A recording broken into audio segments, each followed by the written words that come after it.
I'm Sherry Brady from the Aspen. Am I on? Can you hear me? Okay. Yeah. Sherry Brady from the Aspen Institute Forum for Community Solutions.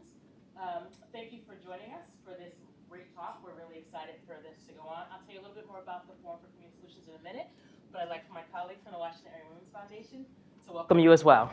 Thank you, Sherry. Good afternoon, everyone. I'm so excited to be here with you. I am Virginie Carey, Vice President of Finance and Operations at Washington Area Women's Foundation. And on behalf of Jennifer Lockwood-Shabat, our President and CEO, and the entire staff of the Women's Foundation, I want to welcome you today to the book talk for Yes, She Can. We are thrilled to be partnering with the Aspen Institute Forums on Community Solutions and Sherry Brady to feature this panel of extraordinary women. So thank you so much for the opportunity. The mission of the Women's Foundation is to mobilize our community to ensure that economically vulnerable women and girls have the resources they need to thrive. Through our research, grant-making, and advocacy, we are working to dismantle the barriers to economic security. And we do our work with the gender and racial equity because we know we cannot get one without the other.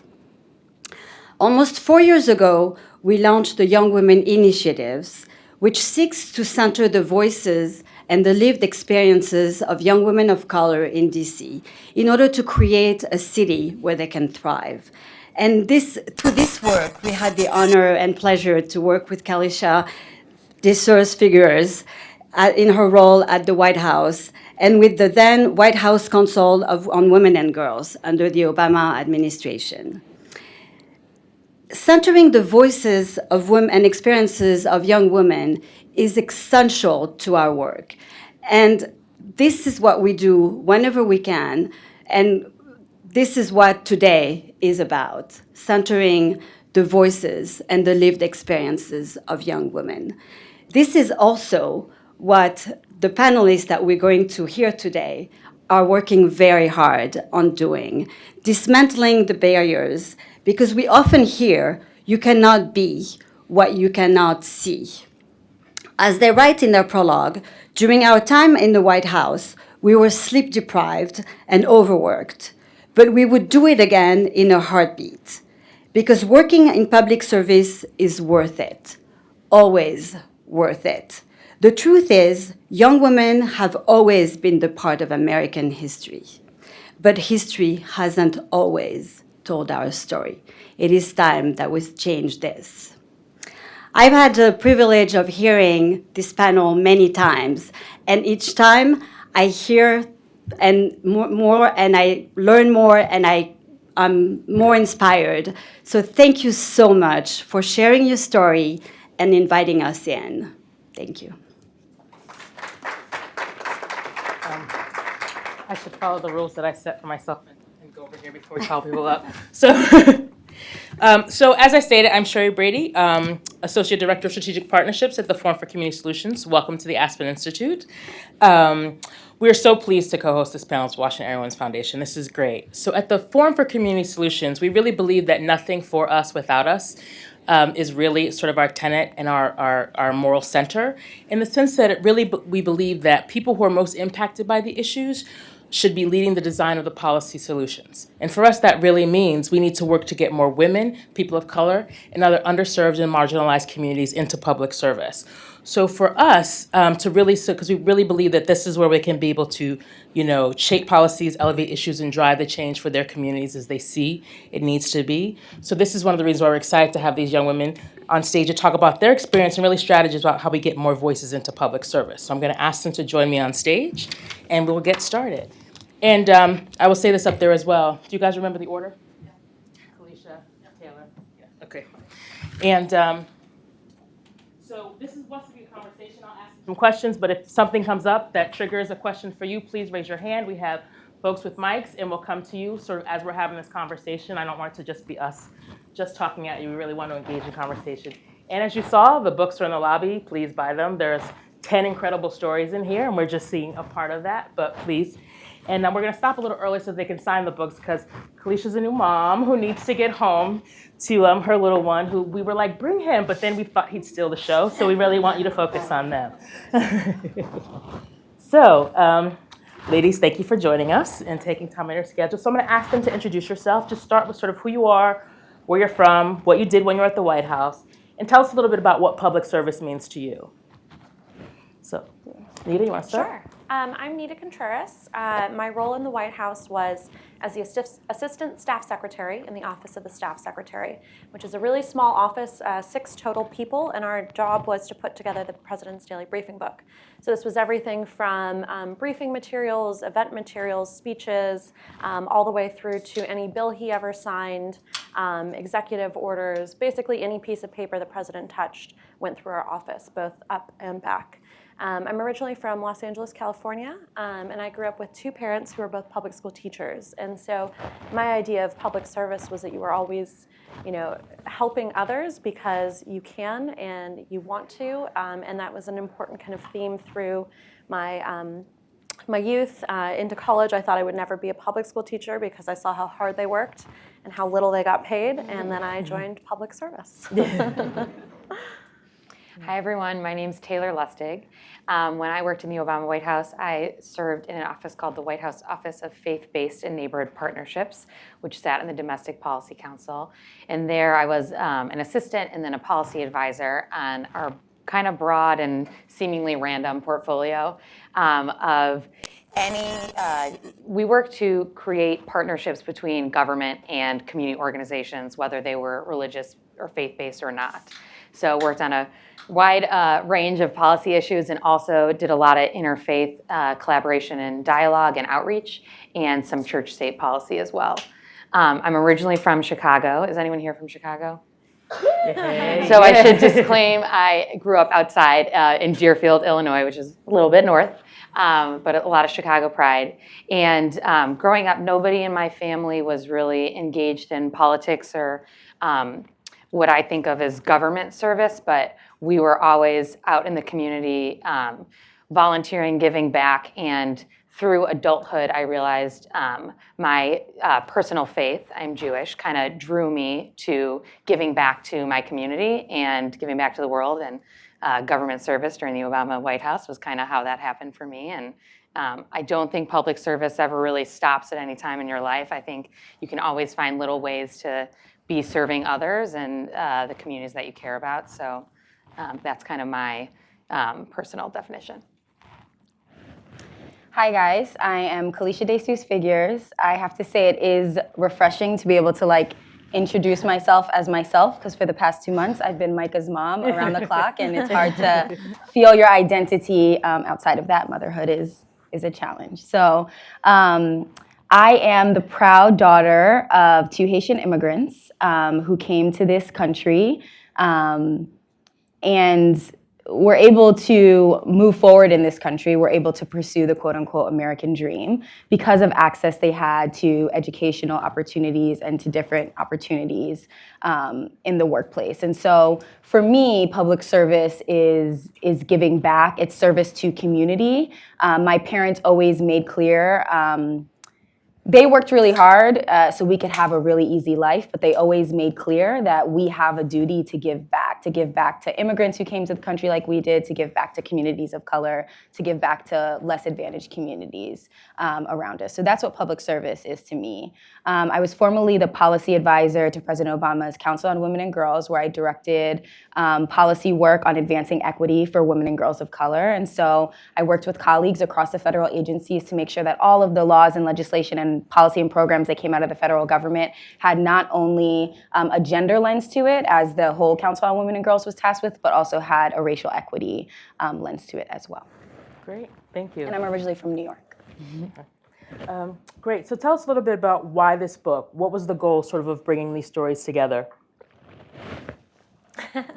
I often take So the nice thing is our co-author Molly, whose name is on the front cover, she helped compile it. She could not be here today. She lives in New York and kind of travels all over the place. But this was really her idea. We'd often talked about, as the administration was winding down, ways to continue hope and ways to talk about these amazing experiences we had.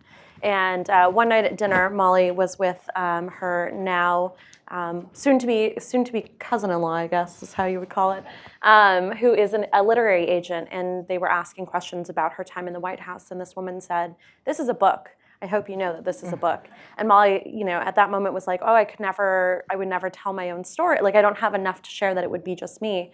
And so she talked about kind of bringing all of us in and reached out to all of us individually. Molly is our connector, kind of individual connector. And she said, "Would you be interested in doing this with me?" And so we talked a little bit about what the purpose of this book would be, because all of us, again, think, our stories individually are not something we would each go out and write a book about. But together, collectively, we're able to tell these stories and help people see themselves in each of us, or in pieces of all of us, as a public servant. Yeah, thank you. So, what was the best part? Sort of, what did it mean to you all being 20-something, sort of working at the White House, right? Like, this was like, for those of us in a lot of DC, that's sort of the pinnacle, right? This is where you want to get to at some point. I'm a policy wonk, not a political wonk, but I get it, right? So, never had that, but wanting to feel that way, and I can't even imagine what it must have been like. So, you talk a little bit about the book, as Virginia read earlier about it. It was exhausting, but you would do it again. Sort of, what was the best part of it, and what was the toughest part? I like what you said. I'm a policy wonk and not a political wonk, because I think I identify in the same way too. I'm a researcher. I'm getting my PhD right now. Like, I'm very into research and policy, and always have been. And came to the White House being really focused on educational policy and how it impacts outcomes for young people in this country, and not knowing anything. Not knowing anything about politics, right? And so I mentioned that to mention I want young women to feel like they don't have to be the politics wonks to have a place at the White House. You could just be interested in policy, in global warming, in science, in anything, and there's a place for you at the White House. But easiest part and hardest part, I think hands down the hardest part was finding balance with yourself and who you were as a young 20-something-year-old. It's a time in your life when you're experiencing different things. You'd like to be out and dating, going to different events, traveling, whatever it is that 20-something-year-olds do, that I feel like a lot of us had to put on the back burner. It meant sometimes, or often, working until 10, 11, 12 o'clock at night. It meant sometimes not leaving the office at night. It meant literally missing sisters and cousins' bridal showers and baby showers and important life events. It meant missing doctor's appointments, which no one should do, but I'm sure we all did. And not calling your mom enough until she, texted you millions and millions of times reminding you that she was your mother. And so that part I still have that problem. I don't work at the White House. That part was really tough. And I think if I went back, I would try and figure out, or collectively we would try and figure out what better self-care looked like. But at the same moment, we were working at this super precious point in time with this precious first family, with this extraordinary president, and I feel even sadder. Every day I say it, I feel even sadder because I feel further and further removed from it. And so I think the best part was just, for me, the man we got to work for every day and what he represented. And remembering that when he was elected, I was a freshman in college, and my dad, literally, who has rarely expressed emotion in life, called me in tears because it meant something so profound for him that a man who looked like him, that a Black man could be, in the highest position, in the Oval Office, leading our country. And so it was being part of a huge, huge legacy that I was proud to be part of every single day. And even as exhausting as it was, I don't think there was one day that I didn't recognize or feel the privilege and the humility that comes with it, working on that campus. And as Cleisha was saying, thinking about your young 20s, you're kind of growing into the person that you're meant to be or will become. And what you're surrounded by, there was just this energy. The hallways are always buzzing. But beyond that, there was just probably because of the president that we were working for and the example that he set. There was a diversity among the staff. I made so many friends and learned so much from my colleagues and peers that kind of shaped the work product that we created, but also made the job fun and interesting. And I think the privilege and also the recognition that that environment was so special to be growing up in professionally. Really, like, I recognize that in the moment. I didn't really know what it meant, but looking back, it also seems so far, I miss it. I do. Yeah, and in addition to obviously working for an amazing president, I think we were also really fortunate that there was this really pervasive sense of mission, right? People were very proud of the work that they were doing because the president gave such a good example and led by example. And so you could see everyone, was very cautious about the things that they did and the way that it looked because we were all, representatives of the president at any given point in time.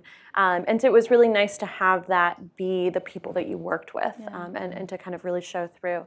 Conversely, the hardest part, I think, you guys have all talked about, and I think for me too, my parents were so proud. My mom in particular just like wanted to tell everyone in the world. And one of the things was I actually couldn't really talk about my job very much because I had a clearance and I was in close proximity to the president. And so I had to tell my mom, I was like, you literally just can't go out and tell people that I work at the White House and that I like travel with the president. Like, we can't talk about it. And it was interesting because on the one hand, you have family and friends who want to hear about what you're doing, and I just couldn't talk about what I was doing day to day, and that was really hard too when you had difficult moments, and I had to work really late hours all the time, and I missed a lot of things, and I couldn't really talk about why or like the emotions I was going through all the time, and I think that was really tough. Yeah.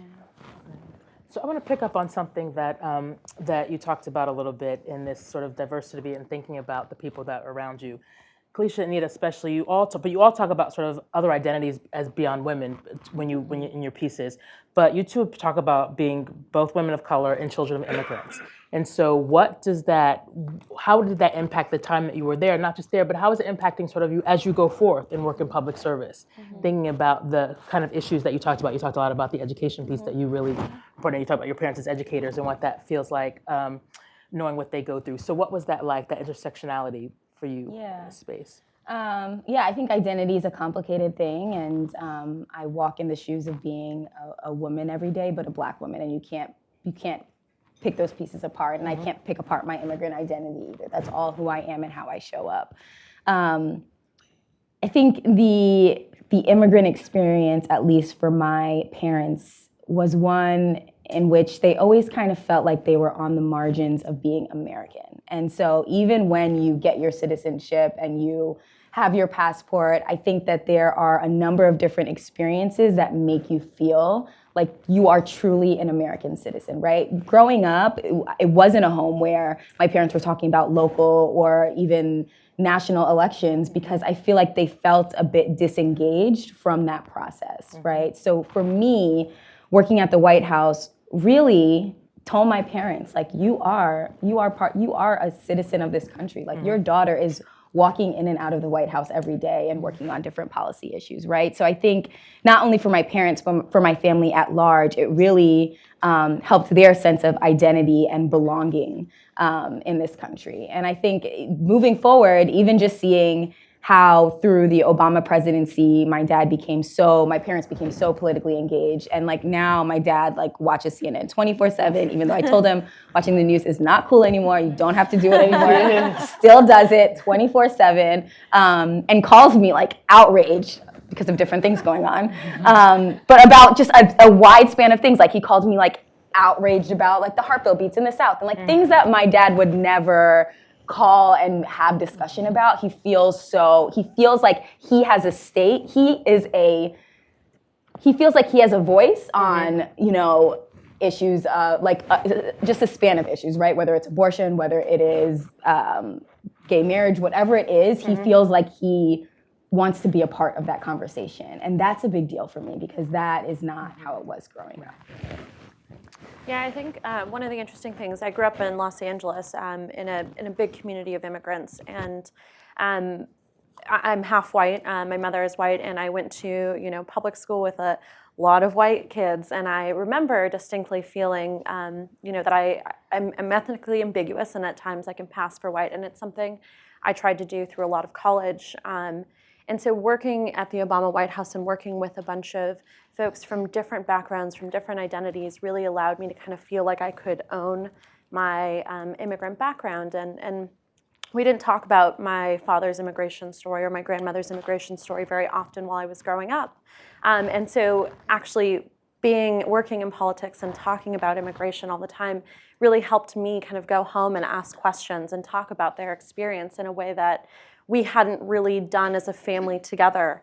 And so it really meant a lot to kind of hear more about what their immigration story was, to understand why my grandmother made that initial choice, what it was like for my father growing up, not speaking English and being behind in school, and feeling that and understanding that really made the privilege of what I got to do at the White House so much bigger. And so it's nice because in a similar way, I think that my parents are also more engaged. Certainly a lot of the rest of my family. I remember in 2016, my aunt came up to me and she was like, "I'm helping organize for Hillary." And it was never something that we ever talked about prior to my working in the administration. And so it was a really cool moment to have not just the pride that they had in me being in that space, but then them finding their own pride as well in being American citizens and being engaged, which is really cool. That's great. And Taylor, you actually, I'm going to follow up with something and ask you about something else, but you also talk about in your chapter, which I thought was really funny, about being Jewish and having to skip Yom Kippur for the Pope visiting. So how was that conversation with your parents? Right? It was actually a conversation with my rabbi, who said, do what, she advised me, to listen to my gut. And, I wanted to be there. I had planned for months and months and months on this big state visit for Pope Francis to come to the White House. And in a lot of ways, I had grown to know Pope Francis and related and identified with a lot of his mission for the Catholic community. So it was a meaningful experience to be able to be there on the day that he was visiting and kind of see that project come to a close. But I think so many times, the question of being your true self at work or in a project will never go away, whether you're in the White House and being the Jewish kid working on the Pope's visit, or just at your normal desk job or whatever you're doing.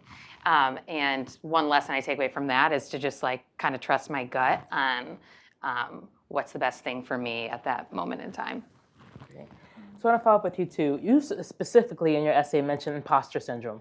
Talk to us a little bit about sort of what it was like for you and sort of strategies to deal with. We should probably explain. Some people in the room might know, but you could explain it in your words what you meant by that. You can check in. And then sort of what are some of your strategies for dealing with that? I mean, I find, and I'm significantly older than all of you on the stage, I will say, but that I still struggle with that. So I would love to hear sort of how you all are dealing with that, dealt with it there, and then are dealing with it sort of as you've moved on from the White House. Yeah, so imposter syndrome to me is the feeling that you don't belong or you're unfit or unqualified, even though you have every right to be there, if it's a meeting or an experience. And in the lead up to the Pope's visit, there was this one morning and moment that sticks out in my memory today, where my boss, it was the two of us in our office, and as not that no one cared about the Pope's visit months and months in advance, but as we got closer to the date, more and more people were tuning in. Secret Service was involved, the State Department. There were tons of departments who were heavily involved in the planning for the visit.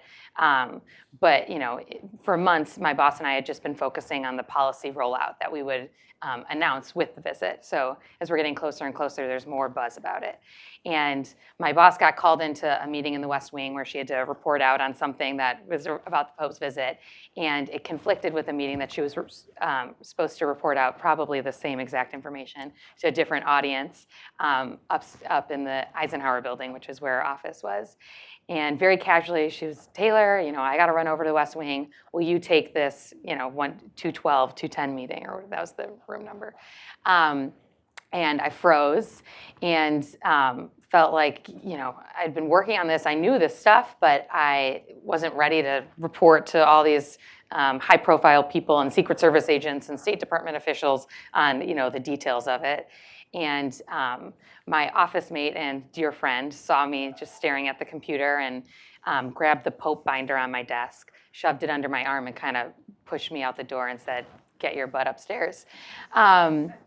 So I went into the meeting, and just before I had to launch into the presentation, there was a woman sitting across the table from me who was a bit senior, and she gave me a kind smile. She probably doesn't even remember doing this. She just smiled, and it calmed my nerves. I just took a deep breath and gave out the presentation. But that story, just the plethora of emotions that I felt in that 1 hour span, and the way that I leaned on my friend to give me the courage to go upstairs, or a kind stranger smiling at me, who happened to be another woman. I try and remind myself, I feel this way all the time, I guess it never goes away, remind myself to lean on your community and your people that you trust, and if you don't have the confidence in yourself, know that the people around you believe in you, so if they believe in you, transitive property, just believe in yourself, take a deep breath, smile, and just go for it. Great. Also, if you guys have questions, please don't hesitate to raise your hand and ask as we're having this conversation. I want to say one other thing on imposter syndrome that I always feel is important, and especially when I'm in a room with young women, with other young women of color, I think it's important to name.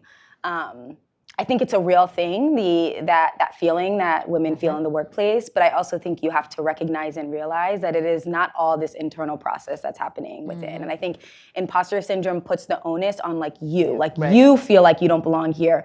Something's wrong with you. You're getting nervous. You're getting anxious. But in reality, we would sometimes, even in a diverse Obama White House, we would oftentimes walk into policy rooms, where it was mostly white men at the table, and we would look around on the walls, and it was just a bunch of old white men, and we could never replace these photos because they're part of a museum, and you can't. There's such a process, and et cetera, et cetera. But that has an impact on your sense of whether you belong in a room. If you're looking around a room and the physical people that you see and the paintings on the wall that you see don't even nearly reflect a 20-something-year-old Black woman who's a daughter of Asian immigrants, that in and of itself is going to make you question, do I belong in this room or not? So yes to feeling like an imposter, but also yes to recognizing that there are these barriers that make certain individuals feel less welcomed in certain places. It's almost like we planned this, because my question to you following that was going to be, you talk a lot about having role models who look like you and women who, you got to work with who looked like you, and how important that was to you.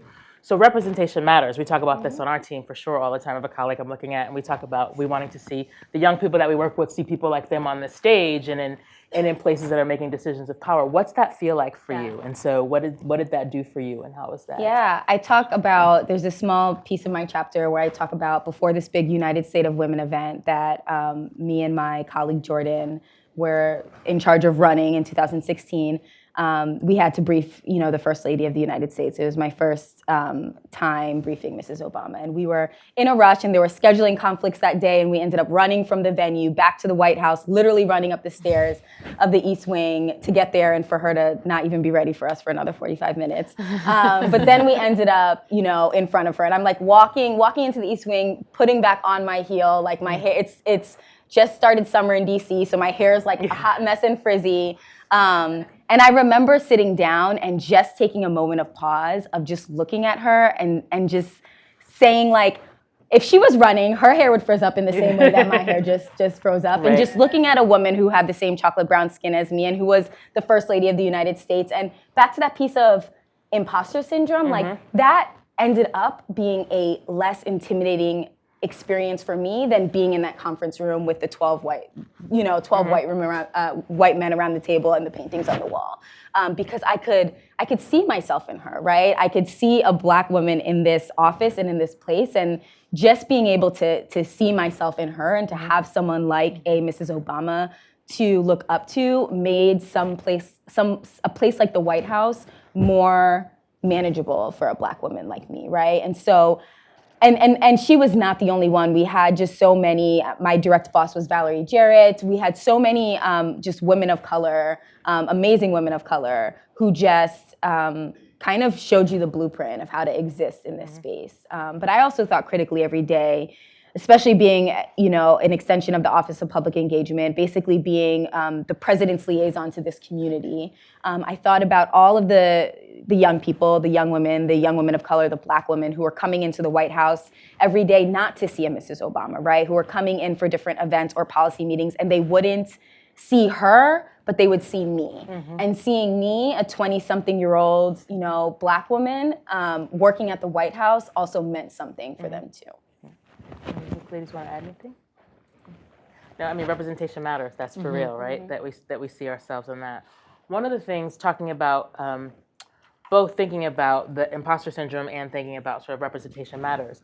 Nita, you talk about in your chapter a mistake you made on Air Force One, sort of your first big trip with the president, and you're like, I got this, and then you're like, oh, maybe I don't got this, because something happens. It wasn't his mistake, but at the time I can imagine it felt like, and you were very clear with your supervisor that you wanted to own up to this. Talk to us a little bit about what that felt like for you and what lesson that taught you that we can sort of share with people who are thinking about this. We talk about this book being a way to share things with young women and to share honesty and what real experiences are like. And for me, one of the things we talk about often is, as women, we don't talk about failure enough. We don't talk about the amount of colleges we got rejected from, jobs we've been rejected from, moments of personal failure, and it's such a real part of every experience. And so when I thought about what I wanted to include in my chapter, I wanted to talk about a really big mistake and a really public mistake, and the fact that I still have a job and I'm still alive. I didn't die from embarrassment. Are all really important things, I think, to share. So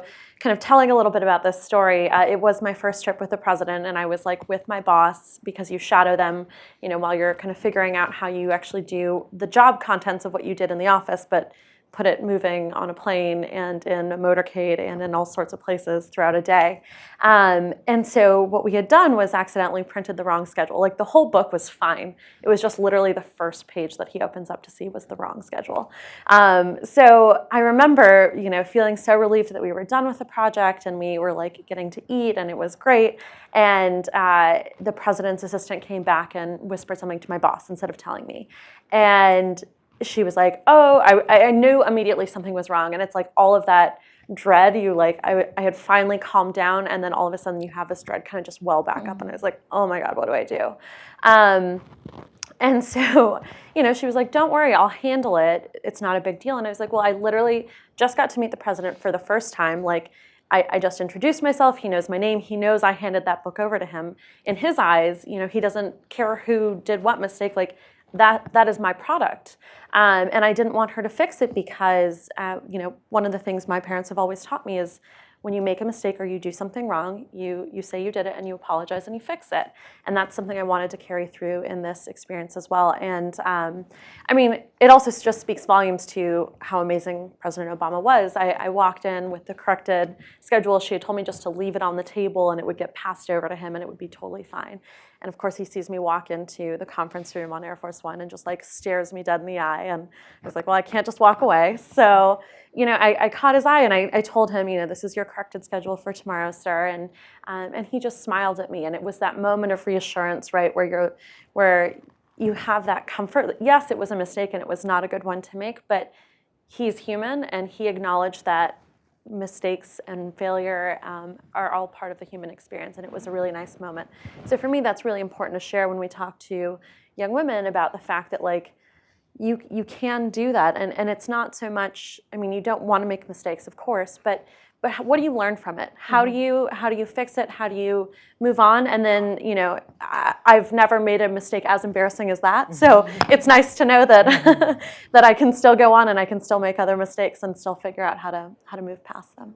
And that was definitely a big part of the job, just learning, like making mistakes and learning how to recover from them. I think we all made, you know, pretty big mistakes where like something happens and you're literally sitting in your chair, for me, crying and thinking, like, Secret Service surely is coming right now to escort me out of here, and that's it. Seems a lot higher stakes. Yeah, exactly. And I think that was a big part of, like, to your first question, like, what was really hard about it. You were not showing up as you every day. It was like you had this immense weight of working for the president and the first lady. So whatever you did, whether it was a conversation at a coffee shop or being out on a Saturday night, you became this reflection, and that was a lot of just pressure. I think especially for me, for the first Black president of the United States, because I think you just wanted to do him justice and never, you know, make mistakes in his name. I'm going to give people in the audience a chance to ask some questions. I'm going to ask to wait for the mic just because we're live streaming. Oh. What are you each doing now? So when I left the White House, I started my master's. I got my master's from Hopkins in energy policy and climate. And I have been working at a renewable energy company also since, so I'm still at the same company. And when I left government, I went to the private sector to try that out. I work at PepsiCo, the food and beverage company, doing community engagement for them. And, you know, it was at my time at the White House, you know, we would see business leaders come in and they were engaging on public policy debates and issues. And I wanted to get a taste of, well, how does a business work? And two, how do companies and how does the private sector make those decisions and what goes into that and how do they drive towards common solutions? So that's been interesting. When I was in the White House, I became really frustrated with the task of thinking about policy when there was not enough data out there that really captured the experiences of young women of color across the country. So I went back for my PhD. So I'm at Yale right now in my third year in the Department of Sociology, where I study Go to Haven, my hometown. Race and inequality, and specifically disadvantages that young women of color face in both the education and the criminal and juvenile justice system. I am also the proud director of the National Collaborative of Young Women's Initiatives, where I work with the Washington Area Women's Foundation here and 7 other women's foundations across the country on place-based work that they're doing to advance equity and outcomes for young women of color across the country. And I'm Micah's mom. Can't forget that. Yes. Oh, sorry. Go ahead, and then we'll go to you. Sorry about that. Yeah, I may have missed this, but did any of you work on the campaign? And if not, or if, what was the path to get to the White House? There are an awful lot of young women of color who would have killed for your jobs. Yeah. So first thing that I'll mention is that actually in the back of our book, there's a little section called The Girl's Guide for Getting into Government, where we include information on a lot of different types of government roles. One of those programs is the White House Internship Program, which for me, I graduated college in 2012, which was a great year. I came out of, I didn't know what I wanted to do. Kind of the theme of my college years anyway, but I always was interested in 2008 and 2012. I did a lot of volunteer work for the Obama campaign, and actually through the internship program, met some folks, left, had a job at a nonprofit here in DC, applied to a few different things, the openings at the White House, didn't get any of them until this one in the faith-based office worked out for me. So I like to tell, when students or younger women ask us that, we like to say, yes, the White House internship program was my vehicle, but I was rejected a lot of times before getting the lucky right opportunity, and that's how it happened for me. I didn't work on the campaign either. I graduated from school and I ended up being at the Department of Agriculture for 3.5 years before I ended up at the White House. So I got a political appointment there. I went to a very small school.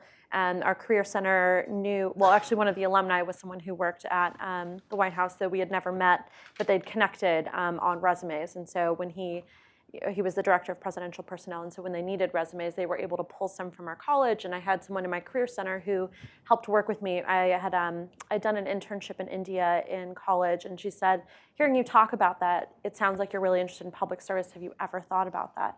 I was like, no, it had never occurred to me that like my same passion for doing some of these things abroad could be done here. And so when I worked at the Department of Agriculture, I worked in rural development, and I was doing community development all around the states for neighborhoods, communities that I didn't realize needed as much help as they do here in the U.S. I also came in through the White House internship program, also in trying several times before finally getting there. But I think it's right. A lot of folks, and there are some of our co-authors who came in through through political campaigns. My husband worked in 2012 on the campaign and then came into the White House after that. So I think that's certainly a vehicle for getting there. But the White House internship program, and when I started as an intern, I thought I'd be in and out in 3 or 4 months. But I think when you get in there and they see that you can work really hard and that you have that passion, then I think different opportunities become available to you. I will say that I took a job as a staff assistant in the Office of Intergovernmental Affairs, working with governors and state legislatures across the country before my job with the Council on Women and Girls. And I say that to say the first job that was pitched to me was totally a job that felt like, this does not align with me or what I do. I know nothing about governors. I can name like Governor Cuomo because I'm from New York, and Chris Christie, and that was really it. And I'm not a very political person. And so I remember being offered that job and feeling like, I can't do this job. This isn't a good fit for me. But that's when the call to public service becomes the most important thing. And then I worked in that role for less than a year and ended up in a role that really fit sort of what I wanted to do. So we all have a sphere of influence, right? And people that we either mentor, we nurture, that we connect with. What's a lesson that you took from your time within the White House that you have now taught other people? I think how to be a good boss, I think was probably the most important thing.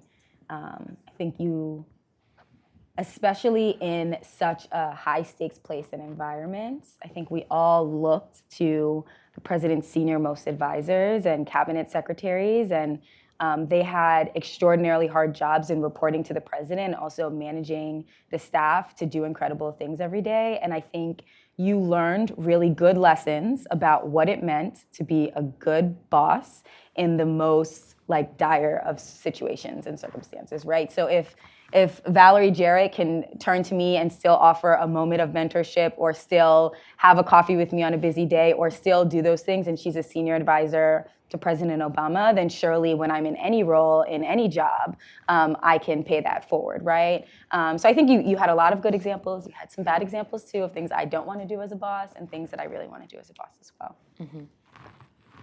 I think for me it was how undervalued kindness is. We talk about this a lot, and I think there are a lot of, I think we're actually making a better swing back to, the softer skills that women have actually being really big strengths in the workplace. But I think for a long time we're taught to kind of blend in and act more like our male counterparts. And so for me, kindness is the biggest thing. I think, we work in super stressful spaces, and you had a lot of political appointees, but you also had a lot of career staff.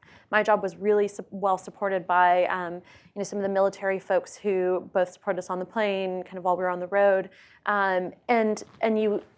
We often only go to them when there are problems, and so you're frustrated and flustered, and to remember to be kind to people in those moments is so important, because they're doing a job too, and they deserve your kindness. And it's something that I try to tell every young woman I work with is don't forget that even when it's busy and it's crazy and you're tired and stressed and upset, like, still be kind to people. It's really important. And I would say the advice to take risks. I think my office was not necessarily like a risk. We were a little risk averse, but professionally, I think there were so many. Even working at the White House, like I didn't think that would ever be something I would do, and there are so many moments where you're thrown into situations where you don't think you can handle it, but you just go forth and try it out, and you learn so much from that. You might make a mistake, and you'll definitely fail at times, but today I try and tell more and more younger folks that I work with that it's okay to take the risk, and what's the worst that's going to happen? Like, I'll be right there to back you up, because that happened to me all the time, so I appreciated that. Hi guys, I'm a freshman at Howard University right now, majoring in international business.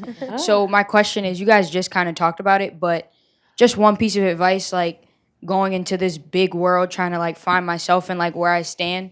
Like, I just need like one piece of advice I can take. Just trying to find myself, like what I want to do, where do I like trying to believe in myself. Yeah.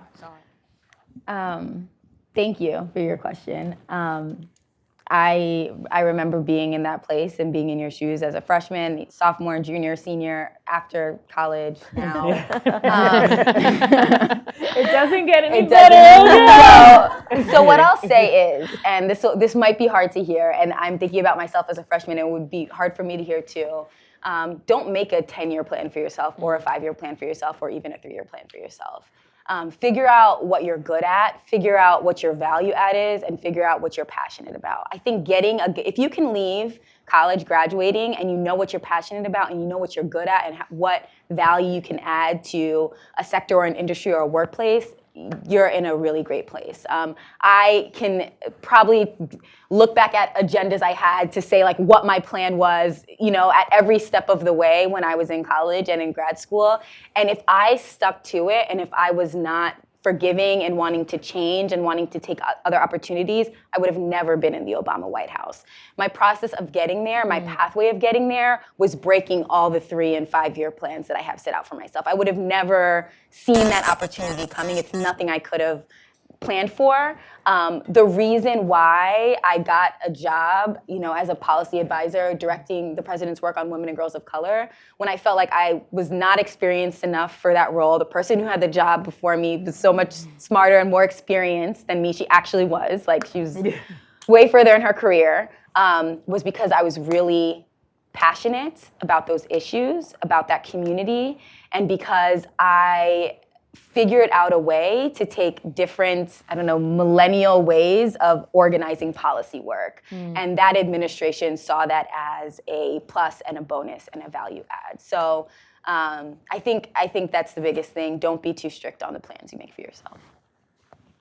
I was going to say the exact same thing, much better said over here. But one thing I will add is that in kind of allowing yourself to be curious, just recognize that who you are and what you already know adds so much to whatever you're going to become.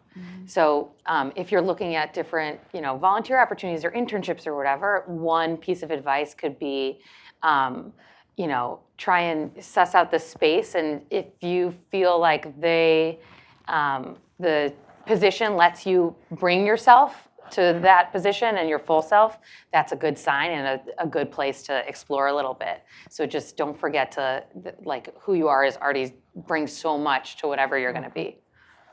And I would say don't forget to ask questions. I think we undervalue, and oftentimes you feel if you don't really know what's happening that you should just be quiet and listen and learn, and you shouldn't take that backseat role. I think you should always be asking questions. There is no stupid question, and the likelihood is if you're asking a question, someone else probably has the same question and just isn't saying it, so someone else will learn from what you ask as well. Great question. Hello, I'm Karen Sanchez. I'm also from LA. LA Pride. And I've been living in DC for 2 years.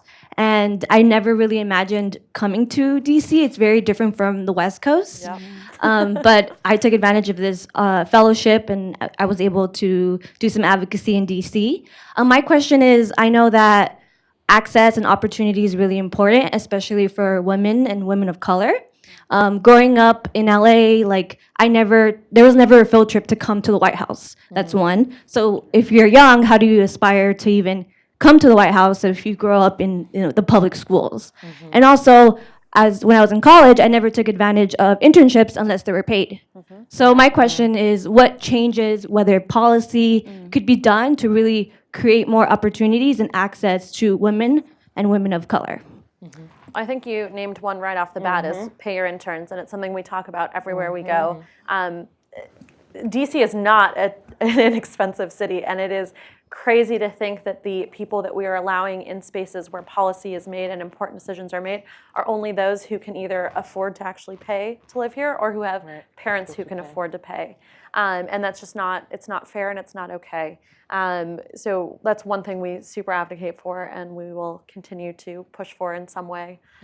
I don't know, I think it's interesting, right? I also grew up in public school system and also in LA, and it's, we talk about this as well, like you have to be able to see yourself there to imagine that that's some space you can be. I don't know what the right solve is for that. I mean, part of it is talking about these opportunities, and part of it is encouraging people to come out, and part of it is saying, you know, like, I have a couch if someone like needs to live in DC, and so we all started out in that space, and understand how important it is to be able to offer that to people.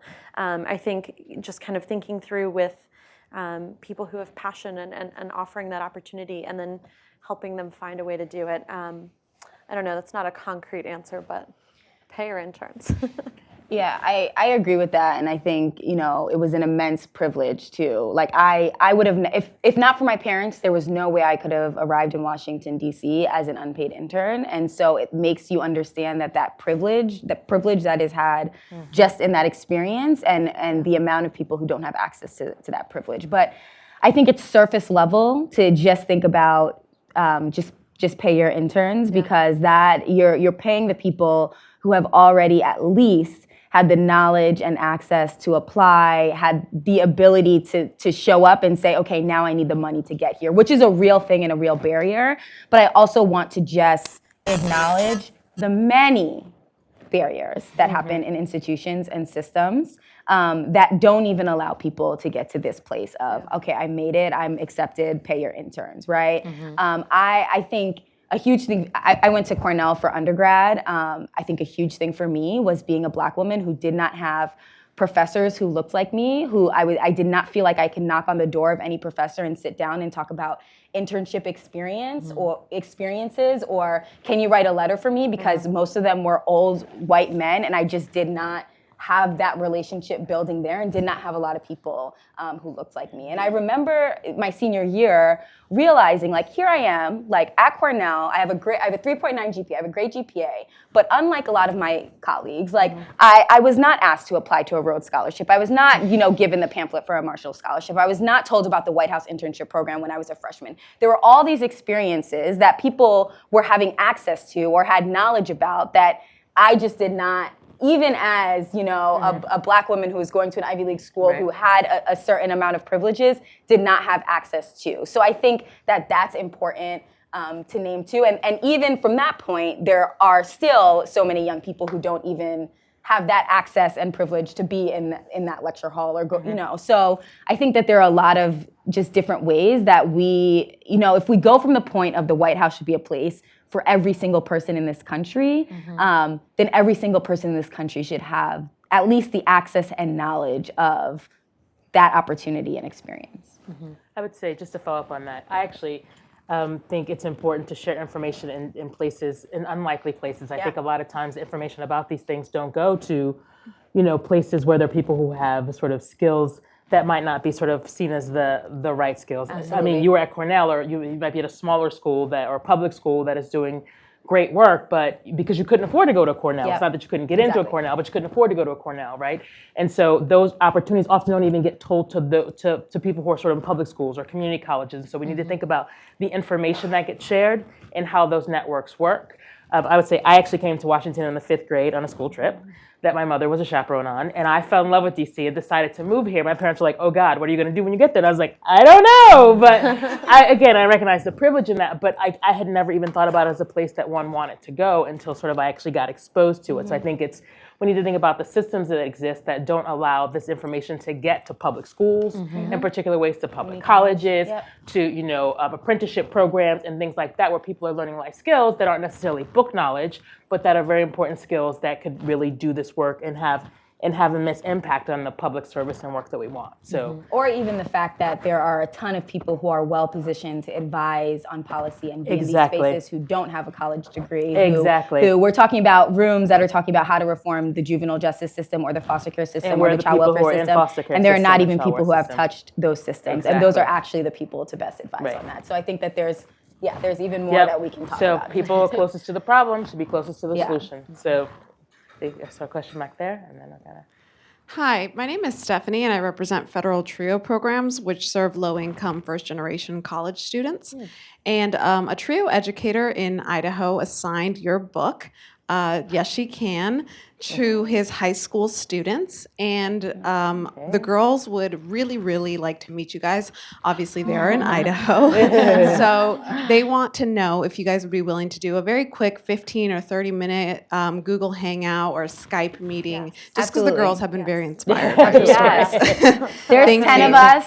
We'll find a way to get as many as possible. Yeah, all 10.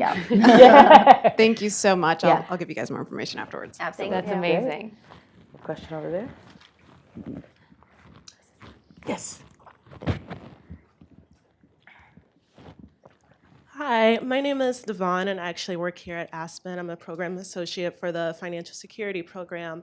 And my question to you guys is, what are your thoughts or advice for people who want to enter public service under an administration where your values don't necessarily align?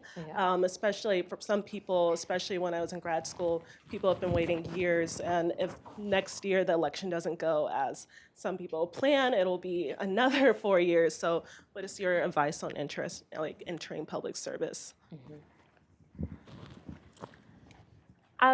My first piece of advice, I think, is that public service doesn't just have to happen at the federal level. There are a lot of states and city governments that need people just the same, that may have more initiatives that you can actually, feel like your values are aligned with. I think my second piece of advice, and I think we all feel very strongly about this, there are a lot of career staff that are still doing really important work to make sure that student loans are getting paid, that veterans are getting their benefits. Those are still very important programs, and we need smart and committed people who are going to help deliver those. I also completely acknowledge that this may not be a safe space for some people right now, and that feeling that way is completely okay, and it doesn't mean that you are not still trying to give yourself to public service. You may just have to think about a different avenue. But I think city and state are also really good options. I think you have to think just about where you can do good work, and I think it becomes a trade-off between your values and the ability to do good work, right? I agree. I could never work in the White House now because on a baseline, it's just not a safe space, I believe, for somebody that looks like me. But I think that I know a lot of people who share a lot of values that I do, who have worked for Republican. I have a good friend who worked for the Nevada governor on different education issues and still felt he could do good work, even though the governor did not align party-wise with him, right? I remember being at the White House and when I was with the Office of Intergovernmental Affairs and walking John Kasich out after a meeting with my boss and him saying, you should come, if you come to Ohio, you can come and work for us, right? And that was, there are ways that he was doing good work, right? And if there are ways that I could be of value and do good work, that is something I might consider, right? So I also think to not fall so hard, especially when it comes to the state and local level, to not fall so hard on party lines and actually understand where you could do good work. If your values are not under attack. Good afternoon, everyone. My name is Mikkel Richberg. I'm currently a program coordinator here at Aspen Institute with the Energy and Environment Program. I'm from New York and I went to Howard University. And so my question is, many times finding your passion is found through organizations, through community service. Can each of you name an activity or something that sparked your passion and how it led you to the careers that you guys have now? You guys are taking all of my closing questions. Great. I'll say for me it was teaching. I graduated college and I moved to Philly and I was a middle and high school math and science teacher. And my first year I taught at an all-boys high school in West Philly, and I had all this book knowledge about education policy, but actually went into the classroom and understood that it wasn't about just having an excellent teacher and bright colors on the wall and a great school leader. There was a number of different systems that impacted my students every single day: policing, the criminal justice system, the housing system, the labor system, that impacted how they could show up every day and impacted the opportunities they'd have leaving the classroom. And so I think it was being in that moment and at the same time having this broader national discussion with Trayvon Martin, with a number of Black and brown boys across the country who were being shot and killed by law enforcement, and President Obama launching the My Brother's Keeper initiative, and the storm of those moments of understanding, like, okay, here's this president who I love. I know nothing about politics or the White House, but he's saying he's announcing this program to impact the lives of Black and brown boys. And here's my classroom. Like, these are the boys that he's talking about when he's on that stage. And I almost kind of called BS on it, and just in the sense of, like, how are you really going to change things for my students in this classroom? And so it was that passion that made me want to go to the White House and figure out how a policy or program is launched and how it actually trickles down to impact people on the community level. Mm-hmm. For me, I think I would say, like, Obama. I loved working for him. I loved his campaigns. But I think even before Obama was really a part of my life, I spent some time, I studied abroad in Cambodia. And growing up, we had family friends who were Cambodian refugees. And in college, I went and studied their government and learned about how the country recovered from the Khmer Rouge. And it was just a defining experience, and seeing so much similarity, like, to a people in a country, Jewish suburb to the Cambodian refugees, halfway across the world, and realizing, kind of, not to be cheesy, but the humanity that connects us and how community organizations help rebuild community. And I wanted to kind of be a part of that, and wherever I was living, and if it happened to be in Washington, D.C. at the White House, that was where I wanted to channel my energy. I don't know that I had any particular activities that kind of really tied back to where I am today, but one thing I would say has always been a theme for me is I try to push myself to be uncomfortable. And it's because I feel, not because I enjoy being uncomfortable, but I think you grow when you're uncomfortable. And so I would take leadership positions. I'm not a natural speaker, public speaker. I don't feel like I'm a natural leader, but I feel like pushing myself to be in those roles and do those things has given me the courage to really step up and do different roles and be in high stress positions and figure out how to kind of keep calm and at least show the air of confidence in a lot of those spaces. Okay, one more question. Hello, my name is Sharon McVeigh.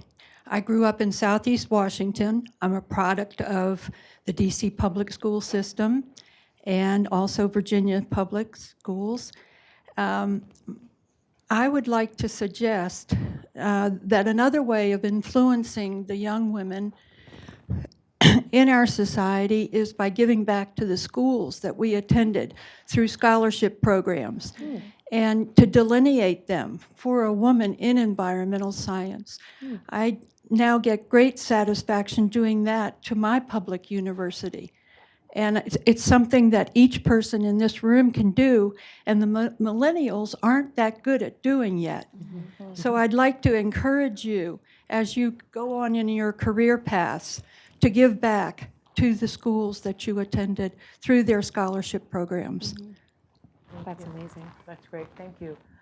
So to close out, there was a couple of things I was going to ask, but this one, you talked a little bit about this, but what advice would you give to young women of color and those from unrepresented communities who want to get into public service? You talked a little bit about that, but more importantly, what advice would you give to people who need to supervise these folks in place? How to be a good boss, how to be someone who can be a mentor and help them get through sort of the tough moments? I think that's the more important question that we didn't touch on a lot here. So that would be great. I think relationship building and trust are really important. And I think people people sometimes, honestly, especially in the world of politics, shy away from those things because it feels like, oh, relationship building trust, that means we're best friends, that means we're hanging out, that it just blurs the line. And like, no, like having a strong relationship and having trust professionally, I think is extraordinarily important. Having trust professionally means that Valerie Jarrett can turn around and look at me and give me the death stare that she used to give us.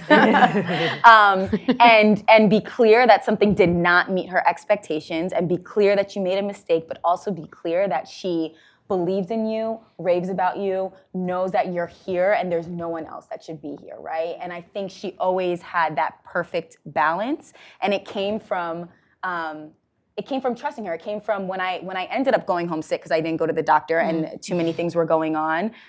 She would call and ask how I was doing. She would check in. She would make sure I was okay, right? So those are the things that I think are important. I think especially for women of color, for people of color, who it's harder to, in places where you don't see a lot of people who look like you, to feel like you can build those avenues of trust. And I think that's especially true. I mean, I sing the praises of this relationship and friendship that I had with Jordan Brooks at the White House. And she was my colleague, 5 years more senior than me. And, we shared an office. She was a white woman. And she was technically the first person I reported to, but never really acted like my boss because she always deferred to me on anything I was doing around women and girls of color. She never tried to be the authority or be the voice because she knew that I could represent that piece better. She always allowed me to take the meeting to, the day of the United States of Women Summit. She let me introduce everyone to the president and stepped back so she wasn't the person doing that. So she, as a white woman, made an incredible amount of room for me, built an incredible amount of trust for me, and I think that made, so I would never have been the person I was professionally at the White House had she not been that person for me. So I don't only think, oftentimes we think about mentors for women of color and we think that it always has to be a woman of color, and that is not true. Oftentimes it is white women, it is white men who are able to make space and who are able to build that relationship and trust. Right. I was just going to say the making space thing I think is so critical, and I think providing opportunities for people to step up and have some kind of leadership or some potential, but also having that safe space for them, right, where they're not going to fail or they're not going to fail so hard that they're afraid to then take another opportunity. I think is just critical, and so it's a mentorship piece, but it's also it's knowing when to step back. Taylor? One tiny piece, maybe a little bit, one particular example is just the simple question when you ask for feedback. I think a lot of times, a boss can lay something out and then, my boss used to be like, what do you think? I'd be like, me, what do I think? You're the boss. But I think continually doing that, it takes a relationship to exist and the space to be there, but it's like one tiny thing that at the beginning caught me off guard that now I try and always do, to just give the space to have the conversation for somebody else's perspective. Well, I want to say thank you for joining us, and join me in thanking the panel for coming and sharing their experience. And thank you Thank you, Sarah. having conversation today and having us here. You're welcome. We're so glad to have you. So we have books up. If people are interested in buying the books, they have some time that they can be glad to sign them. And then we're going to let Kalisha get home.